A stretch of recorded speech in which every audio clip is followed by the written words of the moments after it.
Baik, Pak Yeser, bagaimana tanggapan dari keraton sendiri terhadap polemik ini?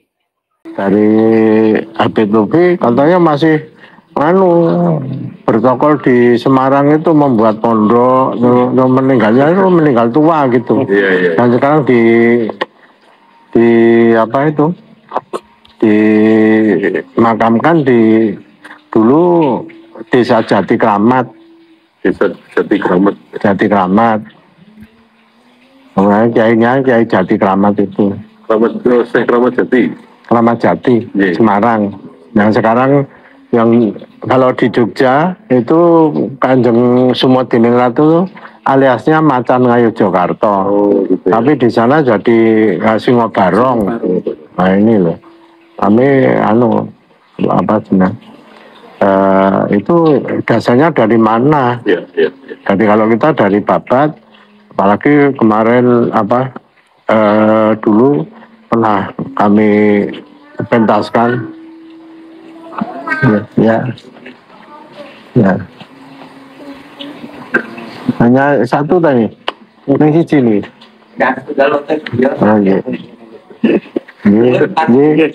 Nah terus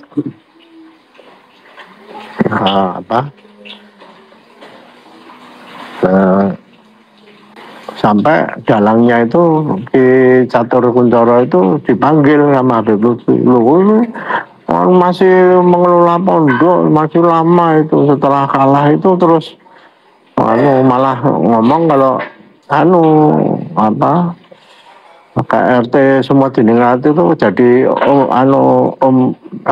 mbah saya itu ada dua, KRT Sumodiningrat sama Kusumodiningrat. Itu yang mungkin yang itu yang Kusumodiningrat, bapaknya itu Sumodiningrat bukan Kusumodiningrat. Waktu itu enggak ada yang namanya Kusumodiningrat, hanya Sumodiningrat. Terus setelah itu putusan Ibu Teddy ke sini, itu dari dulu komandan bin wakil, ada zaman Pak Harto, Bu Teddy-nya, kalau Pak Teddy-nya udah enggak ada, terus Bu Teddy yang ke sini. Itu terus gimana itu kalau di sini mana tuh makamnya? Nah, ya di Jejeran sebelah barat masjid. Terus sana ke sini lagi, lukanya seperti itu. Senopati besar itu gelarnya pangkatnya kan besar, hanya seperti itu, ya cukup biasa itu. Terus saya yang ngomong, ya kalau Jogja itu sederhana gitu, itu coba Sultan Agung, Ngayogyakarta seperti apa. Terus tempatnya Bapak, terus tempatnya yang itu yang di Jogja. Nah itu kanan kiri aja udah beda, yang Kasultanan sama Kasultanan udah beda sekali. Yang sini boleh dicat gitu. Kalau di keraton ini karena sudah makam tidak boleh seperti tempat orang hidup. Jadi tidak dicat, tidak dipelitur.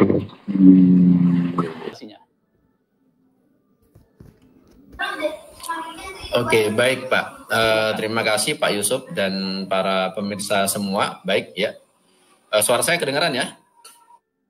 Ya baik, kedengaran ya. Oke. Ya, apa yang disampaikan Pak Peter Carey itu merupakan bukti-bukti berdasarkan kajian sejarah, berdasarkan kajian dokumen-dokumen, dan berdasarkan kajian atas literatur-literatur primer di dalam penelitian sejarah.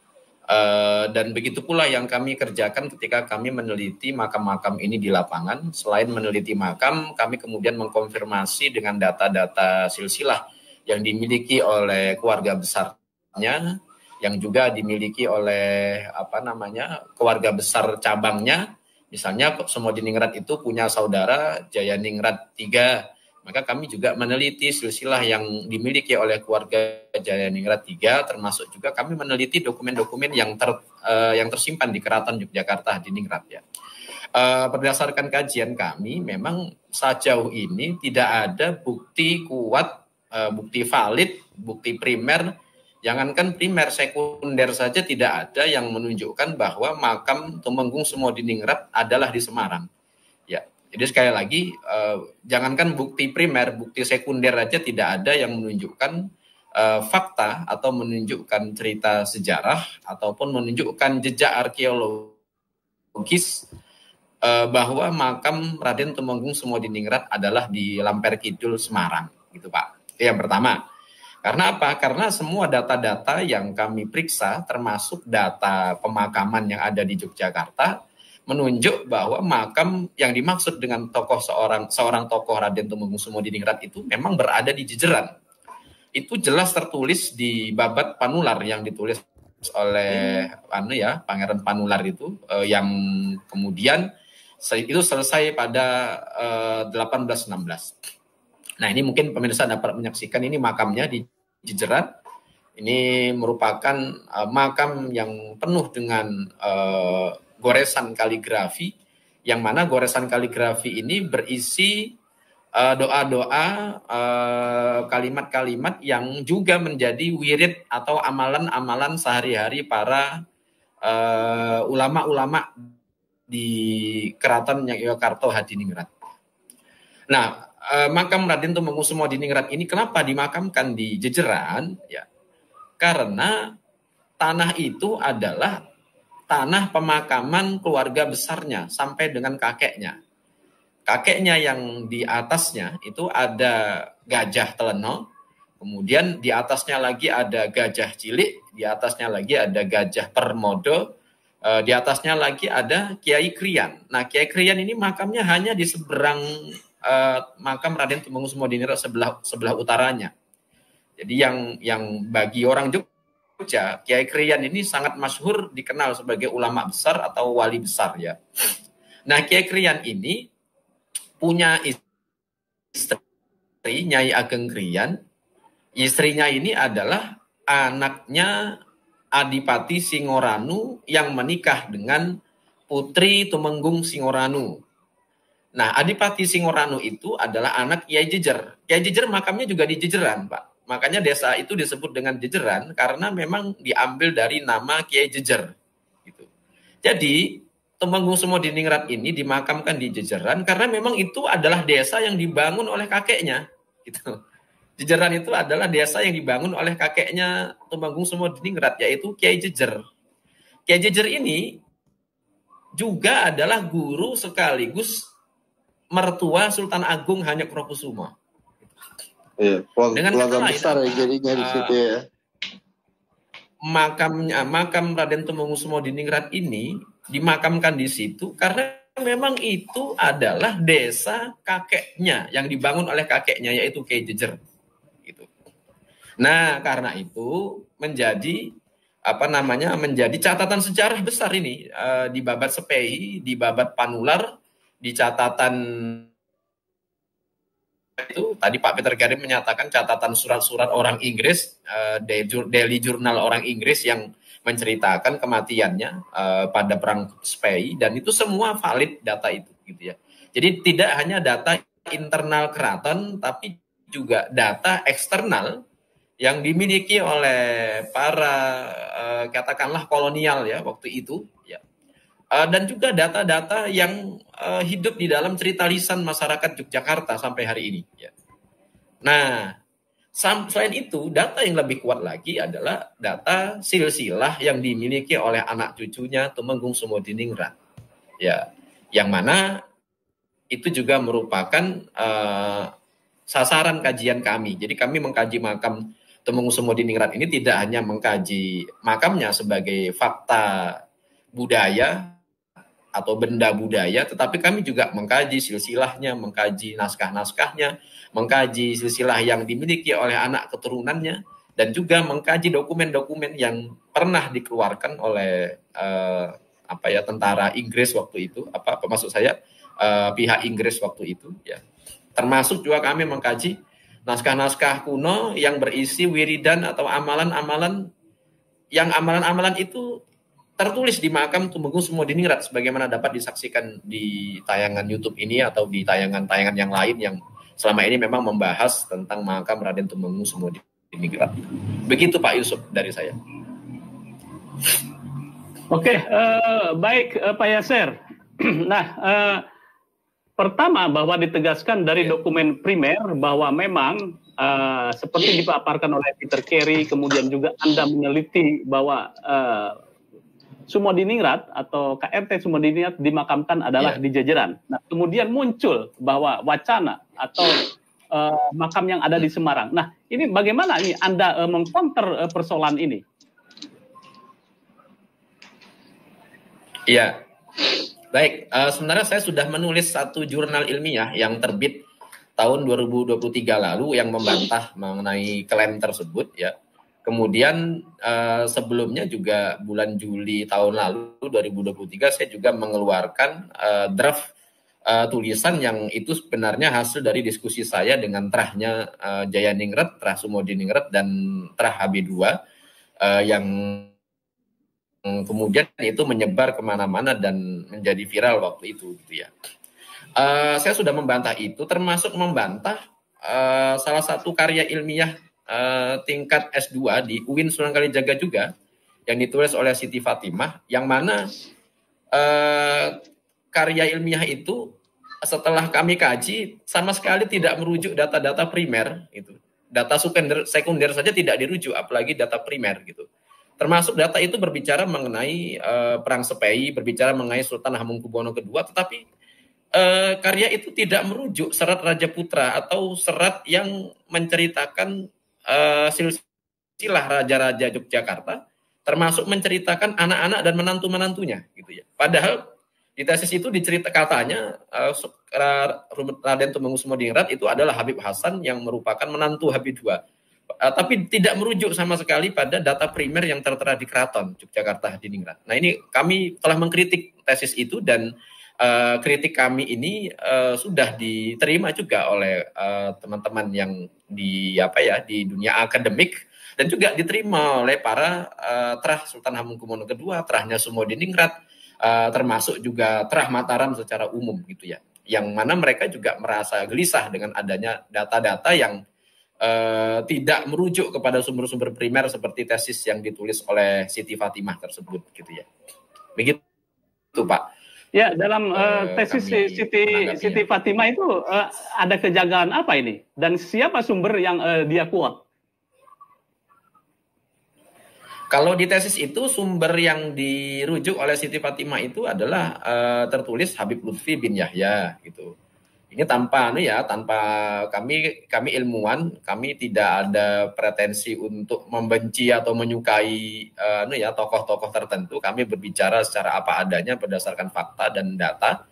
Kemudian narasumbernya termasuk juga di situ Sulistyo Eko Cahyono yang di situ disebut sebagai pakar sejarah Keraton Yogyakarta, tetapi kami tidak menemukan satu karya ilmiah pun yang ditulis oleh beliau. Tapi setelah kami teliti lagi, ternyata yang dimaksud Sulistyo Eko Cahyono ini adalah Ketua Majelis Taklim Darul Hashimi yang juga merupakan afiliasi dari Habib Lutfi bin Yahya gitu. Jadi ini tesis yang ditulis secara secara menurut kami ya secara sepihak gitu, karena tidak melibatkan data-data di keraton. Juga tidak, coba mungkin para pemirsa bisa membayangkan tesis itu bercerita tentang tokoh keraton yang katanya menantu Habib II, tetapi tidak merujuk kepada data-data yang tersimpan di keraton. Ini sangat secara ilmiah ini sangat mengejutkan gitu. Oleh karena itu wajar jika tesis itu sendiri kan nilainya B, Pak Yusuf. Ini agar diketahui oleh para pemirsa ya, nilai B dalam tesis itu kan untuk tingkat S2, magister ya. Nilai B dalam karya ilmiah tugas akhir itu skripsi saja tidak pantas dapat nilai B gitu. Maksud saya skripsi saja kalau dapat nilai B itu berarti skripsinya sudah sangat rusak gitu ya. Apalagi tesis gitu, nilai B yang mana ketika kami baca lagi tesis itu, ternyata kami merasa wajar kalau nilainya diberikan nilai B oleh para pembimbing dan para pengujinya, karena memang sebagai sebuah karya yang membahas mengenai tokoh keraton dan peristiwa yang terjadi di keraton, kami tidak melihat adanya sumber-sumber yang valid yang dirujuk oleh penulis tesis tersebut. Nah, karena itulah kami membantah tesis itu, membantah klaim-klaim yang juga diajukan oleh pihak yang mengklaim bahwa makam KRT Sumodiningrat adalah di Semarang, dan kami juga membantah semua yang menyebutkan bahwa makam di Jejeran itu bukan makam keturunan Kiai Krian. Karena di Jejeran itu nanti mungkin Pak, setelah ini saya akan sampaikan lagi bahwa di Jejeran itu makam KRT Sumodiningrat yang di Jejeran itu nanti disebut juga makam Habib Ahmad bin Toha bin Yahya. Gitu. Jadi terus terang tokoh KRT Sumodiningrat ini mengalami 3 guncangan atau tiga gangguan lah ya, kami katakan demikian. Pertama, identitasnya disebut sebagai Habib Hasan bin Toha bin Yahya, padahal bukan. Kedua, makamnya disebut berada di Lamper Kidul Semarang, padahal bukan. Ketiga, makam yang di Jejeran itu disebut sebagai makam Habib Ahmad bin Toha bin Yahya, padahal bukan. Jadi tokoh ini tokoh Sumodiningrat ini diganggu atau digoyang dari 3 perspektif ini, gitu Pak. Ya, bahwa untuk mengkritisi atau membantah terhadap tesis tersebut, ya, apa saja bukti yang bisa Pak Yasser kemukakan? Ya, saya sudah menulisnya ya. Tadi saya sudah menyampaikan bahwa saya sudah menulis bantahan itu menjadi sebuah artikel ilmiah yang dimuat di jurnal Warisan, ini jurnal terakreditasi nasional yang direview oleh para ahli, kemudian dipublish tulisan saya tersebut pada edisi Desember 2023, Pak. Mungkin para hadirin nanti bisa mencari-cari saja, cek di Google itu kata kuncinya Kanjeng Raden Tumenggung Sumodiningrat, bukan Habib Hasan bin Toha bin Yahya. Cari saja, nanti akan muncul itu link yang menunjukkan PDF artikel ilmiah saya tersebut, yang mana di situ saya menunjukkan bahwa klaim tersebut adalah sebuah kekeliruan yang tidak berdasar, gitu ya. Apalagi nanti ketika berbicara tentang makamnya, makam yang di Jejeran itu. Ya, Pak Yasser. Sumber dari tesis Siti Fatimah itu yang mengatakan bahwa itu adalah Habib Hasan bin Toha bin Yahya, itu siapa itu? Iya. Apakah benar Habib Lutfi atau siapa? Itu kalau tertulis di situ memang salah satu narasumbernya adalah Habib Lutfi. Kalau di tesis itu memang disebutkan di tesis itu gitu. Oke, jadi yang bahwa itu berdasarkan dari hasil wawancara dengan Habib Lutfi di tesis tersebut. Baik. Iya. Betul.